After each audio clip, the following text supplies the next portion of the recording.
한국? 쉬운 상대야. 인도네시아 정부 관계자의 말 한마디에 한국 정부가 정색했습니다. 무려 8천억 원, 5년째 돈을 안 내고 버티면서 한국을 우습게 본 겁니다. 미국도 유럽도 못 만든 전투기를 한국이 만들고 있었는데 돈은 안 내고 기술만 빼가려 했습니다.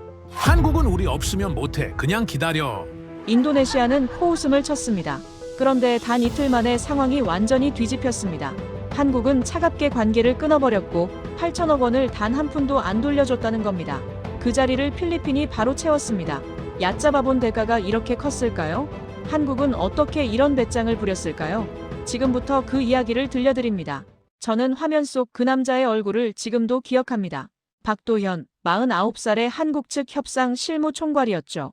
그날은 2019년 12월 화상회의였습니다. 자카르타의 제 사무실은 에어컨이 돌아가는데도 습한 공기가 목에 달라붙는 오후였어요.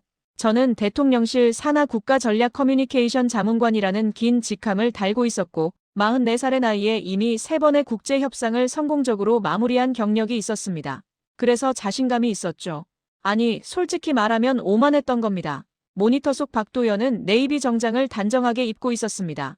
그의 옆에는 서류 뭉치가 가지런히 쌓여 있었고 그 뒤로 흰 벽에는 한국 국방부 문양이 보였어요.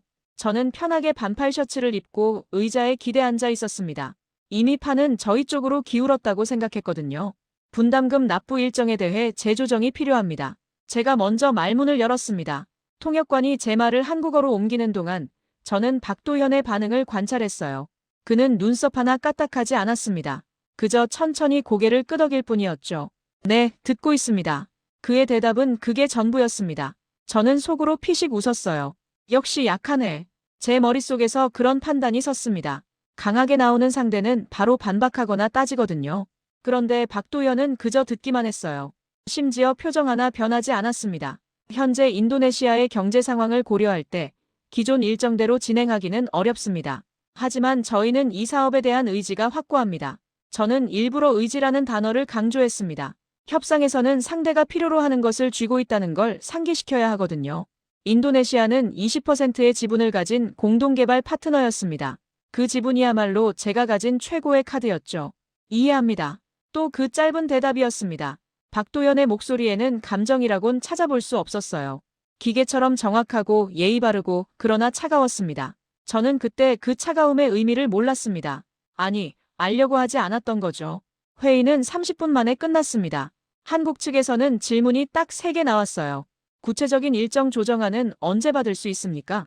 기술 인력 파견 계획에는 변동이 없습니까? 다음 회의는 언제가 좋겠습니까? 모두 사무적인 질문들이었습니다. 저는 대충 얼버무렸죠. 구체적인 안은 아직 작성 중이고 인력 파견은 검토하겠고 다음 회의는 추후 공지하겠다고요. 박도연은 모든 대답에 알겠습니다라고만 했습니다. 화면이 꺼지자 저는 의자를 돌려 창밖을 내다봤습니다. 자카르타의 하늘은 뿌옇게 흐렸어요. 저 멀리 고층 빌딩들이 아지랑이처럼 흔들려 보였습니다. 저는 승리의 미소를 지었어요. 역시 한국은 약해. 제 머릿속에서 그런 결론이 내려졌습니다. 강하게 나왔으면 따지고 들었을 텐데 그저 듣기만 했으니까요. 심지어 다음 회의 일정도 저희 편의에 맡겼잖아요. 저는 책상 서랍에서 담배 한 개비를 꺼냈습니다. 인도네시아에서는 사무실에서도 담배를 피울 수 있거든요. 연기를 깊게 들이마시며 저는 이미 다음 수순을 그리고 있었습니다. 그날 저녁 저는 주한 인도네시아 대사관의 방산 담당 서기관 리나 마하르니에게 전화를 걸었습니다. 리나는 36살의 똑똑한 여성 외교관이었어요. 서울에서 5년째 근무하며 한국의 방산업계 분위기를 누구보다 잘 파악하고 있었죠. 리나, 오늘 회의 어땠어? 서울 분위기는 어때? 제 목소리에는 여유가 묻어났습니다. 리나의 대답은 조금 망설여지는 듯 했어요. 자문관님, 솔직히 말씀드리면 요즘 이쪽 분위기가 좀 이상합니다. 이상하다니? 예전에는 저희 쪽 일정 변경이나 요구사항이 있으면 설득하려 들었거든요. 그런데 요즘은 그냥 조용해요.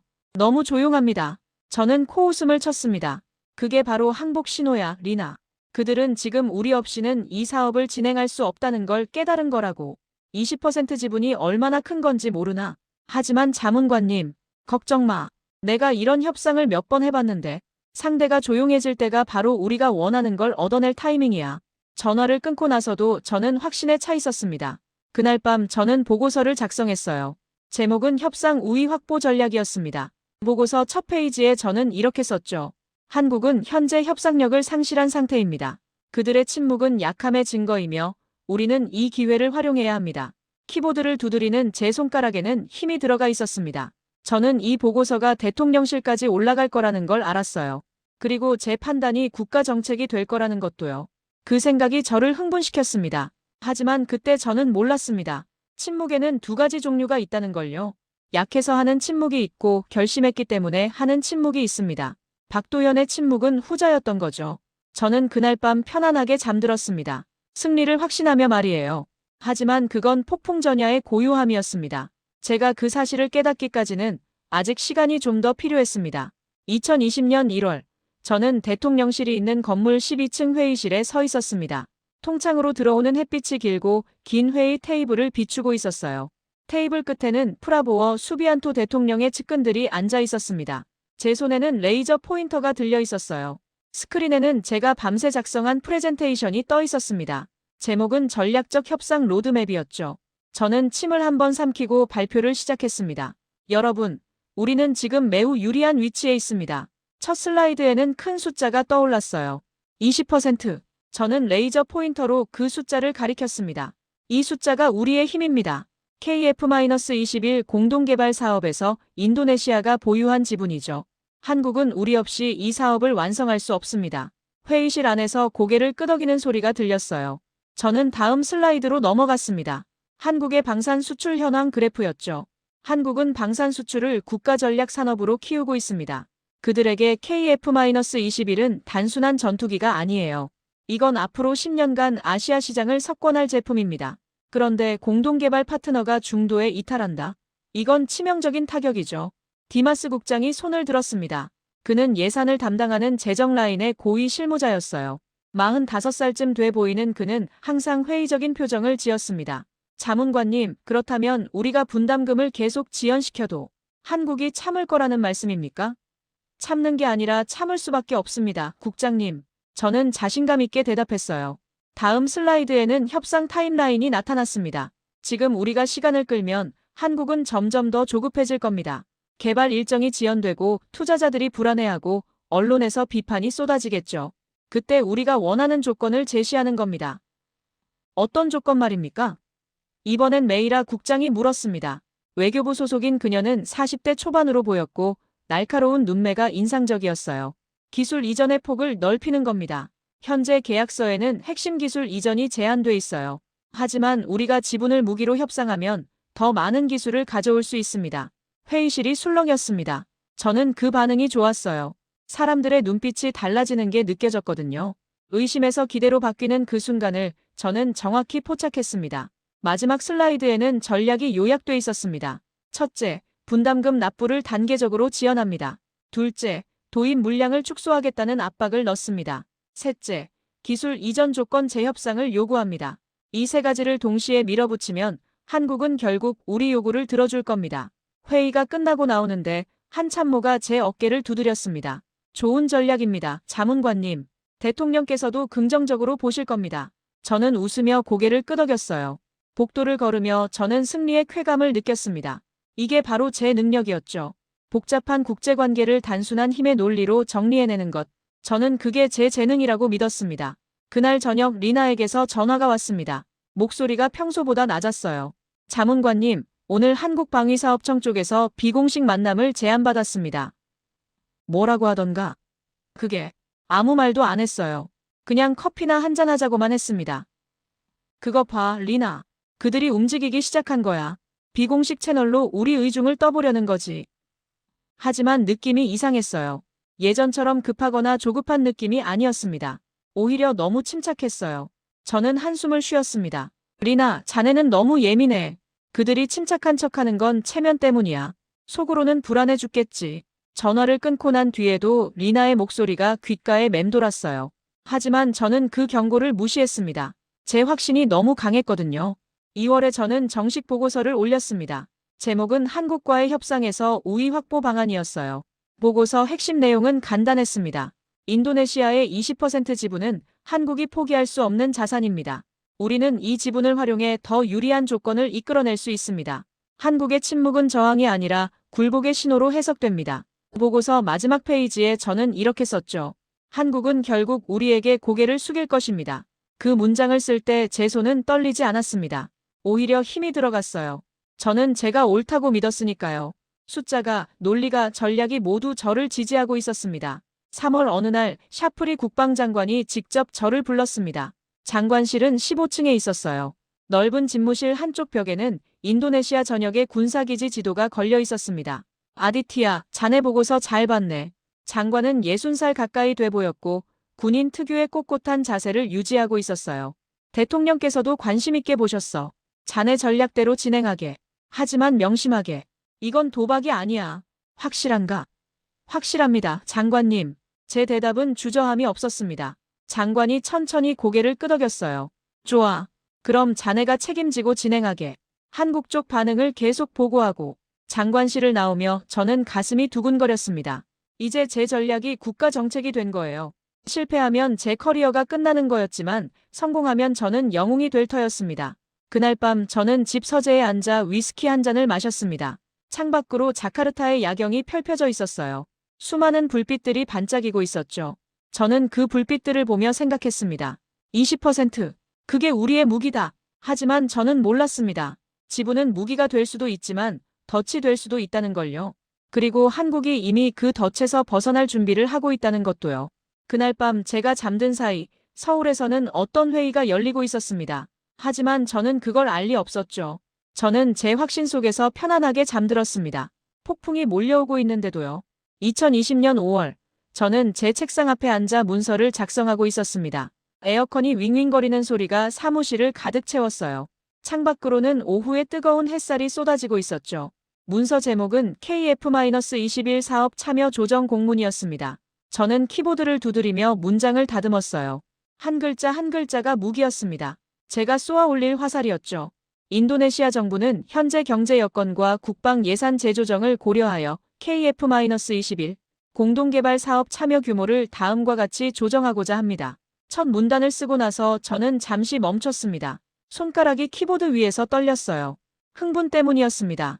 이 문서 하나가 협상판을 흔들 거라는 확신이 들었거든요. 첫째, 도입 예정 물량을 48대에서 16대로 축소합니다. 숫자를 입력하면서 저는 미소를 지었어요. 3분의 1로 줄이는 겁니다. 이건 강력한 압박 카드였죠. 둘째, 분담금 납부 일정을 무기한 연기합니다. 구체적 일정은 추후 협의를 통해 결정하겠습니다. 무기한이라는 단어를 쓸 때 제 입꼬리가 올라갔습니다. 애매하게 만드는 게 전략이었어요. 상대가 불안해하게 만들려면 명확한 선을 그어주면 안 됩니다. 셋째, 기술 이전 범위 확대를 재협상 조건으로 제시합니다. 문서를 다 작성하고 나서 저는 프린트 버튼을 눌렀습니다. 프린터가 덜컹거리며 종이를 뱉어냈어요. 저는 그 종이를 집어들고 다시 한번 읽어봤습니다. 완벽했어요. 복도를 걸어가며 저는 동료 연구원 디마스를 만났습니다. 35살쯤 되는 그는 안경을 고쳤으며 물었어요. 아디티야, 그거 한국 보낼 문서야? 응, 오늘 발송한다. 진짜 괜찮을까? 너무 강하게 나가는 거 아냐? 저는 어깨를 으쓱했습니다. 강하게 나가야 상대가 움직여. 걱정 마. 디마스의 얼굴에는 불안한 기색이 역력했어요. 하지만 저는 신경 쓰지 않았습니다. 그는 현장 경험이 부족했거든요. 문서는 그날 오후 정식으로 발송됐습니다. 저는 발송 확인 메일을 받고 나서 동료들과 함께 저녁을 먹으러 갔어요. 식당은 사무실 근처에 있는 파당 음식점이었습니다. 매운 소스 냄새가 코를 찔렀죠. 건배.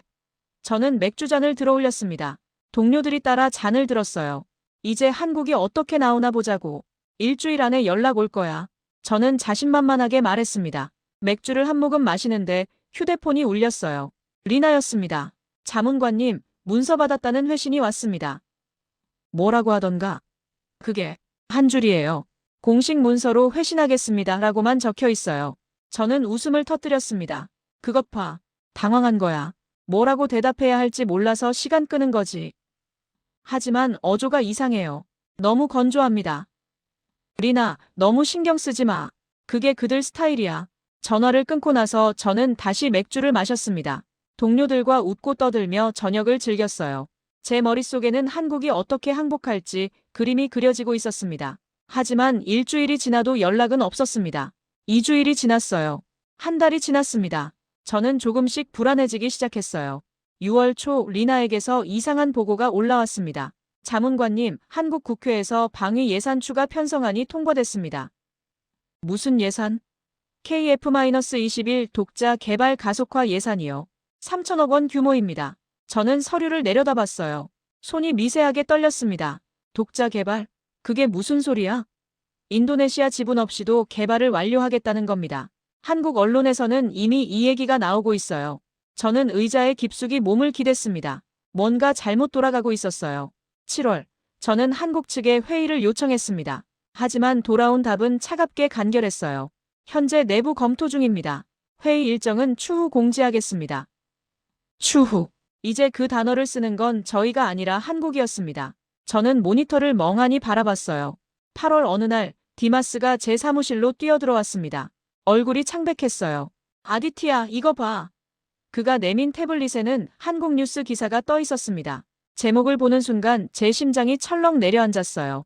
KF-21 인도네시아 없이도 간다. 방사청 독자 추진 검토 기사를 읽으며 저는 손에 땀이 났습니다. 기사에는 이렇게 적혀 있었어요. 협력국의 반복적인 일정 지연과 분담금 미납으로 인해 한국 정부는 독자 개발 시나리오를 본격 검토 중이다.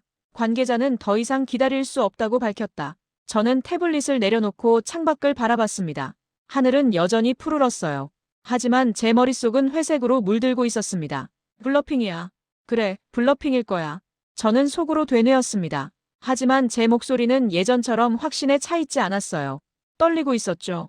그날 밤 저는 집에서 보고서를 다시 펼쳐봤습니다. 제가 썼던 한국은 결국 우리에게 고개를 숙일 것입니다. 라는 문장이 눈에 들어왔어요.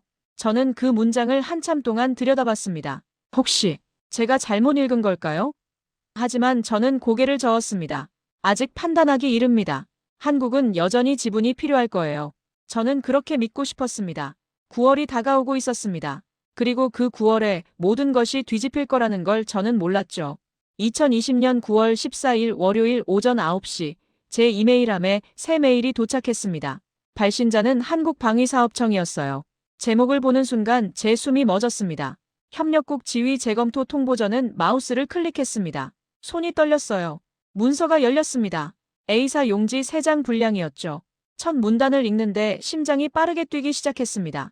대한민국 방위사업청은 KF-21 공동개발 협약 제12조 제3항에 근거하여 협력국, 인도네시아 정부의 협약 이행 상황을 재검토한 결과 다음과 같이 통보합니다. 공식 문서의 차가운 문체였어요. 하지만 그 차가움 속에서 저는 뜨거운 분노를 느꼈습니다. 아니, 분노가 아니었어요. 공포였죠. 2016년부터 2020년까지 5년간 인도네시아 정부는 분담금 납부 의무를 연속적으로 이행하지 않았으며 총 미납액은 7,800억 원에 달합니다. 저는 숫자를 다시 확인했습니다. 7,800억. 맞았어요. 하지만 그 숫자가 이렇게 냉정하게 나열되니 무게감이 달랐습니다. 다음 문단이 핵심이었습니다. 본청은 협약 제14조에 따라 다음 조건의 이행을 요구합니다. 이행 기한은 본 통보 수신 시점으로부터 48시간입니다. 48시간. 이틀. 주말을 포함하면 실질적으로 하루 반이었습니다. 조건은 3가지였어요. 첫째, 미납분담금 7,800억 원의 전액 상환 일정을 제출하시오. 인도네시아 정부의 공식 보증서를 첨부하시오. 둘째, 기술 인력 파견 정상화 계획을 제출하시오. 협약서 명시 인원 25명의 즉시 파견이 가능함을 증명하시오. 셋째, 향후 협약 이행을 담보할 수 있는 구체적 방안을 제시하시오. 저는 모니터를 멍하니 바라봤습니다. 이건 협상이 아니었어요. 최후 통첩이었죠. 문서 마지막에는 이런 문장이 있었습니다. 상기 조건이 기한 내 충족되지 않을 경우 본청은 협약 제15조에 따라 협력 관계 종료를 검토할 수 있습니다. 제 손이 떨렸습니다. 마우스가 책상 위로 미끄러졌어요. 저는 숨을 크게 들이마셨습니다. 진짜구나. 그 생각이 머릿속을 꽉 채웠습니다. 한국은 정말로 끊을 준비를 하고 있었어요. 저는 즉시 리나에게 전화를 걸었습니다. 벨이 3번 울리고 나서 그녀가 받았어요. 자문관님. 리나, 방금 메일 받았어? 네, 받았습니다. 그녀의 목소리는 가라앉아 있었습니다. 이게 블러핑일까? 잠시 침묵이 흘렀어요. 리나가 천천히 입을 열었습니다. 자문관님, 솔직히 말씀드리면 이건 블러핑이 아닙니다. 제가 여기서 5년 동안 일했는데 한국 정부가 이런 식으로 문서를 보낸 건 처음이에요. 뭐가 다른데? 어줘요. 예전에는 협의, 검토, 조율 같은 단어를 썼어요. 근데 이번 문서에는 그런 단어가 하나도 없습니다. 전부 통보, 요구, 이행이에요. 이건 정리 문서입니다. 저는 의자에 주저앉았습니다. 48시간 안에 이걸 다 준비하라고? 말이 돼? 그게 요점인 것 같습니다. 못할 걸 알면서 요구하는 거죠. 전화를 끊고 나서 저는 장관에게 보고해야 했습니다. 15층으로 올라가는 엘리베이터 안에서 저는 거울에 비친 제 얼굴을 봤어요. 창백했습니다. 장관실 문을 노크했습니다. 안에서 들어오라는 소리가 들렸어요. 장관님, 한국에서 통보가 왔습니다. 저는 문서를 내밀었습니다. 샤프리 장관은 안경을 쓰고 문서를 읽기 시작했어요. 그의 얼굴이 점점 굳어갔습니다. 48시간? 이게 무슨... 장관이 중얼거렸습니다. 저는 침을 삼켰어요. 장관님, 이건 블러핑입니다. 그들은 우리를 압박하려는 거예요. 장관이 저를 쳐다봤습니다. 그의 눈빛은 날카로웠어요. 자네 확신하나, 아디티야? 네, 장관님. 하지만 제 목소리는 떨리고 있었습니다. 장관도 그걸 눈치챘을 거예요. 긴급 회의를 소집하게. 재정부, 외교부, 국방부 실무진 전부 모이라고 해. 오후 2시 회의실에는 15명이 모였습니다. 공기가 무거웠어요. 다들 문서를 손에 쥐고 있었죠. 디마스 국장이 먼저 입을 열었습니다. 7,800억 원을 48시간 안에 준비하는 건 불가능합니다. 예산 편성만 한 달이 걸려요. 메이라 국장이 끼어들었습니다. 문제는 금액이 아닙니다. 정부 보증서예요. 이건 대통령 결재가 필요한 사안인데 48시간 안에는 안 된다는 소리군요. 장관의 목소리가 차가웠습니다. 그럼 우리는 어떻게 대응해야 합니까? 침묵이 흘렀어요. 아무도 대답하지 않았습니다. 저는 가슴이 답답했어요. 제 생각에는 저는 조심스럽게 입을 열었습니다. 한국과 협상을 해야 합니다. 기한 연장을 요청하고. 안 됩니다. 메이라가 문서를 들어올렸습니다. 이 문서 어디에도 협상 가능하다는 여지가 없어요. 이건 통보문입니다. 자문관님. 협의문이 아니에요. 저는 할 말을 잃었습니다. 회의는 4시간 동안 이어졌어요. 결론은 없었습니다. 그날 밤 저는 사무실에 혼자 남았습니다. 창밖으로 자카르타의 불빛이 보였어요. 저는 한국방위사업청에 이메일을 썼습니다. 긴급 협의를 요청합니다. 48시간은 너무 촉박합니다. 기한 연장을 부탁드립니다. 발송 버튼을 누르고 나서 저는 답장을 기다렸습니다. 1시간이 지났어요. 2시간이 지났습니다. 새벽 2시 답장이 왔습니다. 단 한 줄이었어요. 공식 문서로 회신 바랍니다. 저는 모니터 앞에서 고개를 떨어뜨렸습니다. 48시간은 이미 12시간이 지나 있었어요. 남은 시간은 36시간. 그 시간 안에 기적이 일어나지 않는 한 우리는 끝이었습니다. 2020년 9월 16일 수요일 오전 6시 저는 인천공항에 도착했습니다. 48시간의 기한이 저물고 있었어요. 이제 6시간밖에 남지 않았습니다. 비행기에서 내리며 저는 주변을 둘러봤습니다. 예전에 왔을 때는 항상 누군가 마중을 나와 있었어요. 작은 팻말이라도 들고 있었죠. 하지만 이번에는 아무도 없었습니다. 저는 휴대폰을 꺼내 리나에게 전화를 걸었어요. 리나, 공항인데 아무도 안 보여. 자문관님, 제가 어제 3번이나 연락했는데 답이 없었어요. 비공식 방문이라 영접은 어렵다고. 그럼 지금 어디로 가야 해? 방위사업청은 용산에 있습니다. 택시 타시고 주소 드릴게요. 저는 한숨을 쉬었습니다. 택시를 타고 서울로 향했어요. 차창 밖으로 아침 햇살이 쏟아졌지만 제 마음은 어두웠습니다. 오전 9시 방위사업청 건물 앞에 도착했습니다. 회색 건물이 차갑게 서 있었어요. 저는 로비로 들어갔습니다. 안내 데스크에 젊은 여직원이 앉아 있었어요. 안녕하세요. 저는 인도네시아에서 온 아디티아 누구루호입니다. 국제협력과와 약속이 있는데요. 여직원은 컴퓨터를 확인했습니다. 얼굴에 미안한 기색이 스쳤어요. 죄송하지만 예약이 없으신데요. 예약이요? 저는 긴급건으로 왔습니다. 방금 인도네시아에서 날아왔어요. 잠시만요. 여직원이 어디론가 전화를 걸었습니다. 통화는 짧았어요. 3층 대기실에서 기다려주시겠어요? 담당자가 확인하고 연락드린답니다. 대기실은 좁았습니다. 회색 소파 2개와 낡은 테이블 하나가 전부였어요. 창문은 있었지만 블라인드가 쳐져 있었습니다. 저는 소파에 앉아 시계를 봤어요. 9시 20분이었습니다. 기다렸습니다. 10분이 지났어요. 20분이 지났습니다. 아무도 오지 않았어요. 저는 복도로 나가 지나가는 직원에게 물었습니다. 실례합니다. 국제협력과가 어디죠? 5층입니다. 저는 엘리베이터를 탔어요. 5층에 내려 복도를 걸었습니다. 양쪽 벽에는 사진들이 걸려 있었어요. 그때 한 사진이 제 발을 멈추게 했습니다. KF-21의 첫 비행 사진이었어요. 회색 하늘을 배경으로 전투기가 날아오르고 있었습니다. 사진 아래 캡션이 있었죠. 2020년 7월 19일 대한민국 독자 개발 전투기 KF-21 첫 비행 성공. 저는 그 문구를 멍하니 바라봤습니다. 독자 개발. 그 단어가 가슴을 찔렀어요. 7월이면 제가 문서를 보낸 지 2달 뒤였습니다. 그 사이에 한국은 이미 날아올랐던 거예요. 저희 돈 없이요.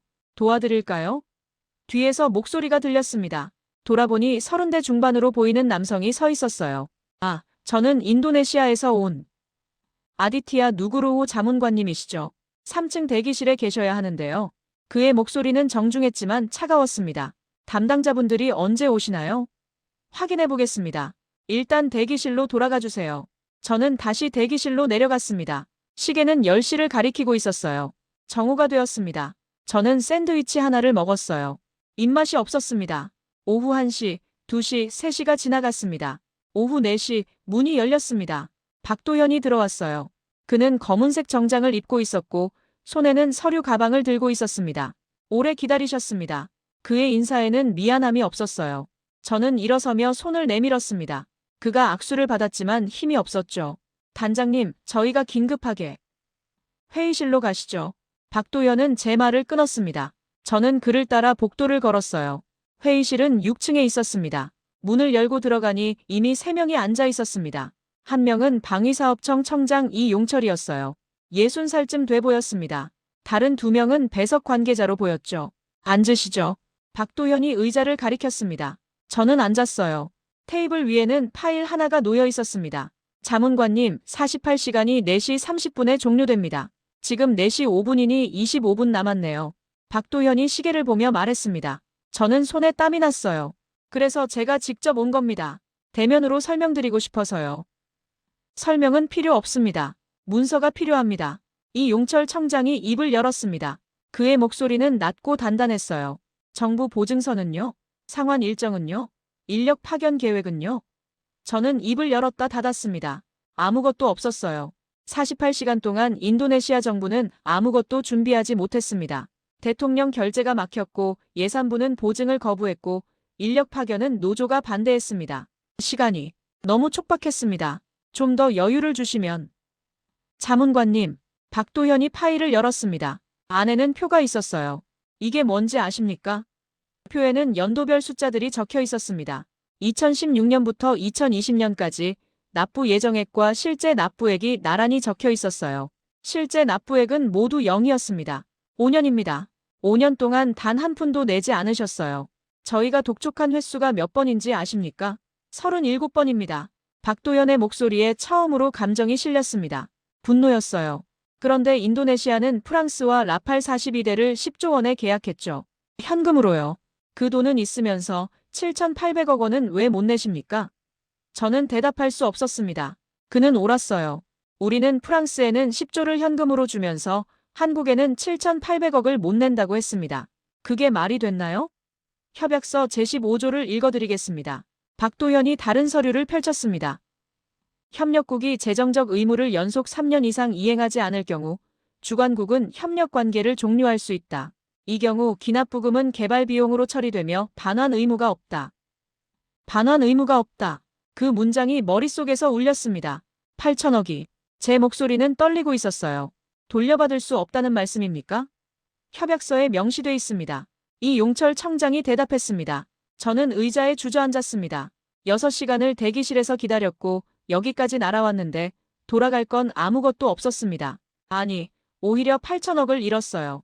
시계가 4시 30분을 가리켰습니다. 박도현이 일어났어요. 시간이 종료됐습니다. 공식 회신은 내일 오전에 발송하겠습니다. 그가 회의실을 나갔습니다.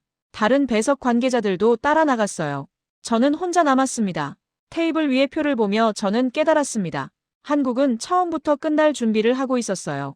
제가 시간을 끄는 동안 그들은 독자 개발을 준비했습니다. 제가 문서로 압박하는 동안 그들은 비행시험을 성공시켰습니다.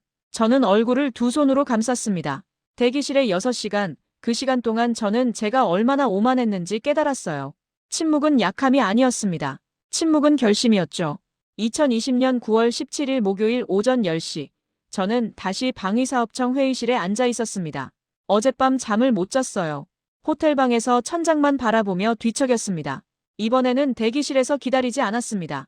정확히 10시에 문이 열렸고 박도현이 들어왔어요. 그의 뒤로 4명이 더 따라 들어왔습니다. 소개하겠습니다. 박도현이 한 명씩 가리켰어요. 이용철 청장님은 어제 뵈셨고요. 이쪽은 기획재정부 정혜성 국장님, 외교부 김세진 과장님입니다. 저는 고개를 숙여 인사했습니다. 그들은 미소 없이 받았어요. 테이블 가운데 두꺼운 파일이 놓였습니다. 박도현이 그것을 열었어요. 오늘은 공식 회신을 전달하기 위해 모셨습니다. 그가 첫 장을 넘겼습니다. 제 심장이 빠르게 뛰었어요. 대한민국 정부는 인도네시아 정부와의 KF-21 공동개발 협력을 종료하기로 결정했습니다. 잠깐만요. 저는 손을 들었습니다. 아직 협상 여지가 있지 않습니까? 저희가 지금 당장은 어려워도 내년 초에는. 자문관님, 정혜성 국장이 끼어들었습니다. 그는 50대 초반으로 보였고 안경 너머 눈빛이 차가웠어요. 저희는 5년을 기다렸습니다. 내년 초는 또 얼마나 기다려야 합니까? 그리고 그 약속을 지킬 거라는 보장은요? 저는 입을 다물었습니다. 그가 옳았어요. 우리는 매번 다음을 약속했고 그 약속을 한 번도 지키지 않았습니다. 박도현이 다음 페이지를 펼쳤습니다. 이게 납부 내역입니다. 표가 나타났어요. 어제 본 것보다 더 상세했습니다. 2016년 예정액 1,500억, 납부액 0. 2017년 예정액 1,500억, 납부액 0. 2018년. 그가 한 줄 한 줄 읽어내려갔습니다. 저는 그 숫자들을 들으며 식은땀이 났어요. 모든 줄에서 납부액 0이 반복됐습니다. 총 미납액 7,800억 원. 협약 지분 20%에 해당하는 금액입니다. 박도현이 저를 똑바로 바라봤어요. 그런데 인도네시아는 같은 기간 프랑스 라팔 42대를 10조 원에 계약했습니다. 현금 지불이었죠. 7월에는 첫 인도까지 받으셨고요. 그의 목소리에 비웃음이 섞여 있었습니다. 아니, 비웃음이 아니었어요. 분노였죠. 10조는 있으면서 7,800억은 없다. 이게 말이 됩니까? 저는 대답할 수 없었습니다. 변명의 여지가 없었어요. 김세진 과장이 입을 열었습니다. 그녀는 30대 후반으로 보였고 목소리는 조용했지만 단호했어요. 외교적 관점에서 말씀드리겠습니다. 신뢰는 관계의 기반입니다. 인도네시아는 그 신뢰를 스스로 무너뜨렸습니다. 하지만 저희도 지분? 이용철 청장이 끼어들었습니다. 그가 다른 서류를 꺼냈어요. 협약서 제8조를 보시죠. 지분은 분담금 납부 이행을 전제로 한다. 납부하지 않은 지분은 지분이 아닙니다. 그냥 종이 위의 숫자일 뿐이에요. 저는 숨이 막혔습니다. 협약서. 저는 그걸 제대로 읽지 않았어요. 아니, 읽었지만 중요하게 생각하지 않았습니다. 조항은 그저 형식일 뿐이라고 믿었죠. 박도현이 또 다른 페이지를 넘겼습니다. 이제 제15조를 보시죠. 협력 종료 조항입니다. 그가 또박또박 읽기 시작했어요. 재정적 의무를 연속 3년 이상 이행하지 않을 경우 주관국은 일방적으로 협력을 종료할 수 있다. 인도네시아는 5년 동안 이행하지 않았습니다. 저희는 관대했어요. 그럼 지금까지 낸 8천억은요? 제 목소리는 떨리고 있었습니다. 기납부금은 개발 비용으로 처리되며 반환 의무가 없다. 바로 다음 문장입니다. 박도현이 손가락으로 그 문장을 짚었어요. 저는 그 문장을 멍하니 바라봤습니다. 반환 의무가 없다. 8천억이 그냥 사라지는 겁니다. 이건 너무합니다. 너무하다고요? 박도현의 목소리가 높아졌습니다. 처음으로 그가 감정을 드러냈어요. 5년 동안 우리 엔지니어들이 얼마나 기다렸는지 아십니까? 일정이 얼마나 지연됐는지 아십니까? 그 사이 우리 국민 세금 3조 원이 이 사업에 들어갔어요. 그가 주먹으로 테이블을 쳤습니다. 파일이 흔들렸어요. 그런데 인도네시아는 뭘 했습니까? 회의 연기, 납부 지연, 물량 축소 통보. 그러면서 프랑스한테는 10조를 현금으로 줬죠. 이게 파트너가 할 행동입니까? 저는 고개를 숙였습니다. 반박할 수 없었어요. 그가 말한 모든 게 사실이었습니다. 정혜성 국장이 다른 서류를 꺼냈습니다. 재정적 관점에서도 말씀드리죠. 인도네시아의 신용등급입니다. 그가 표를 보여줬어요. 국제신용평가사들이 인도네시아 정부를 어떻게 평가하는지 아십니까? 약속 이행 능력 불확실. 이게 현실입니다. 그래서 저희가 정부 보증을 요구한 겁니다. 박도현이 덧붙였습니다. 하지만 48시간 동안 아무것도 없었어요. 보증서도 일정표도 계획서도 없었습니다. 이게 협력 의지가 있는 겁니까? 저는 대답할 수 없었습니다. 창밖을 봤어요. 서울의 하늘은 맑았습니다. 하지만 제 눈에는 회색으로만 보였어요. 김세진 과장이 마지막 정리를 했습니다. 대한민국 정부의 최종 입장입니다. KF-21 공동개발 협력은 오늘자로 종료됩니다. 기납부금 8천억 원은 개발 비용으로 처리되어 반환하지 않습니다. 인도네시아의 지분 20%는 소멸됩니다. 향후 협력 가능성은 없습니다. 박도현이 단호하게 잘랐어요. 적어도 당분간은요. 신뢰가 회복되기 전까지는 어떤 협력도 어렵습니다. 그들이 일어났습니다. 회의는 30분 만에 끝났어요. 저는 자리에 그대로 앉아 있었습니다. 박도현이 문 앞에서 돌아봤습니다. 자문관님, 한 가지만 여쭤보겠습니다. 정말로 우리가 약하다고 생각하셨나요? 저는 고개를 들었어요. 그와 눈이 마주쳤습니다. 우리가 조용했던 건 약해서가 아닙니다. 결정했기 때문이에요. 인도네시아 없이 가기로요. 그 결정을 한순간부터 우리에게 인도네시아는 협력국이 아니었습니다. 그가 문을 닫고 나갔습니다. 저는 혼자 남았어요. 테이블 위에 서류들을 내려다봤습니다. 숫자와 조항들. 저는 그것들을 무시했어요. 그 대가가 8천억이었고 지분 20%였고 무엇보다 신뢰였습니다. 저는 천천히 일어났습니다. 다리에 힘이 없었어요. 복도를 걸어 나오며 다시 그 사진을 봤습니다. KF-21의 첫 비행 사진. 독자 개발이라는 단어가 다시 가슴을 찔렀습니다. 호텔로 돌아오는 택시 안에서 저는 리나에게 전화를 걸었어요. 끝났어, 리나. 우리가 졌어. 전화 너머로 한숨 소리가 들렸습니다. 자문관님, 저도 들었어요. 방금 공식 발표가 났습니다. 저는 창밖을 봤습니다. 서울의 거리가 흘러갔어요. 사람들은 평범한 일상을 살고 있었습니다. 하지만 제 세계는 무너지고 있었죠. 2020년 9월 20일 월요일, 저는 자카르타로 돌아왔습니다. 인천공항을 떠날 때 제 얼굴은 창백했어요. 기내에서도 잠을 이루지 못했습니다. 사무실로 출근했을 때 분위기는 차가웠습니다. 복도에서 마주친 동료들은 눈을 피했어요. 모두 알고 있었죠. 제가 실패했다는 걸요. 오전 10시 샤프리 장관이 저를 불렀습니다. 15층으로 올라가는 엘리베이터 안에서 저는 거울에 비친 제 모습을 봤어요. 눈 밑에 다크서클이 짙게 깔려 있었습니다. 장관실 문을 열고 들어갔습니다. 샤프리 장관은 책상 앞에 앉아 있었어요. 표정이 굳어 있었습니다. 앉게, 아디티아. 저는 의자에 앉았습니다. 장관이 서류를 내밀었어요. 한국 정부의 공식 발표문이네. 읽어봤나? 네, 장관님. 이게 자네가 말했던 블러핑인가? 저는 대답할 수 없었습니다. 장관이 한숨을 쉬었어요. 8천억이 날아갔네. 지분도 사라졌고. 그리고 그가 다른 서류를 꺼냈습니다. 대통령실에서 청문회를 열기로 했어. 이번 주 금요일이야. 자네도 출석해야 해. 청문회. 그 단어가 머릿속에서 울렸습니다. 책임 소재를 가려야 한다는군. 아디티아, 자네가 주도한 전략이었어. 자네가 모든 보고서를 썼고. 저는 고개를 끄덕였어요. 변명할 생각도 없었습니다. 사무실로 돌아와 책상에 앉았습니다. 컴퓨터를 켜니 이메일함에 수십 개의 메일이 와 있었어요. 대부분 언론 인터뷰 요청이었습니다. 저는 모두 무시했어요. 오후 2시 디마스가 제 사무실로 들어왔습니다. 손에 태블릿을 들고 있었어요. 아디티아, 이거 봐야 할 것 같아. 그가 태블릿을 내밀었습니다. 화면에는 뉴스 기사가 떠 있었어요. 제목을 보는 순간 제 심장이 멎었습니다. 필리핀 KF-21 도입 양해각서 체결. 인도네시아 빈자리 채운다. 기사를 읽는 동안 제 손이 떨렸습니다. 필리핀 정부는 오늘 한국과 KF-21 전투기 도입을 위한 양해각서를 체결했다. 봉봉 마르코스 대통령은 서명식에서 한국은 신뢰할 수 있는 파트너라고 밝혔다. 필리핀은 24대를 우선 도입하고 향후 48대까지 확대할 계획이다. 24대. 우리가 축소한 물량보다 많았습니다. 기사에는 사진도 있었어요. 봉봉 마르코스 대통령이 한국 대통령 이재명과 악수하는 장면이었습니다. 두 사람 모두 환하게 웃고 있었어요. 빠르네. 디마스가 중얼거렸습니다. 우리가 나간 지 사흘 만에. 저는 태블릿을 내려놨습니다. 가슴이 무너지는 것 같았어요. 한국은 우리를 기다리지 않았습니다. 빈자리를 채울 준비를 이미 해놨던 거예요. 그리고 필리핀은 기회를 놓치지 않았죠.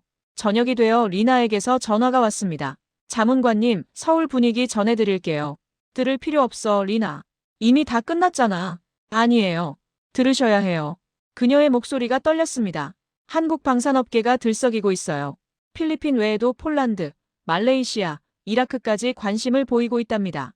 KF-21이 검증된 제품이 된 거예요. 우리 덕분이군. 제 목소리에 자조가 묻어났습니다. 우리가 실패 사례가 되어서 한국은 원칙을 지키는 나라로 평가받고 있어요. 계약을 끊을 수 있다는 걸 보여줬으니까요. 전화를 끊고 나서 저는 창밖을 봤습니다. 자카르타의 저녁 하늘은 붉게 물들어 있었어요. 우리는 기회를 잃었습니다. 그것도 스스로 내던진 거예요. 그리고 그 기회는 이제 필리핀의 것이 됐습니다.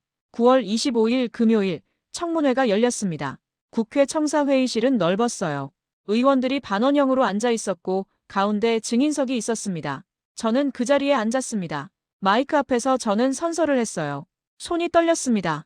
질문이 쏟아졌습니다. 왜 한국의 침묵을 약함으로 판단했습니까? 협약서를 제대로 검토했습니까?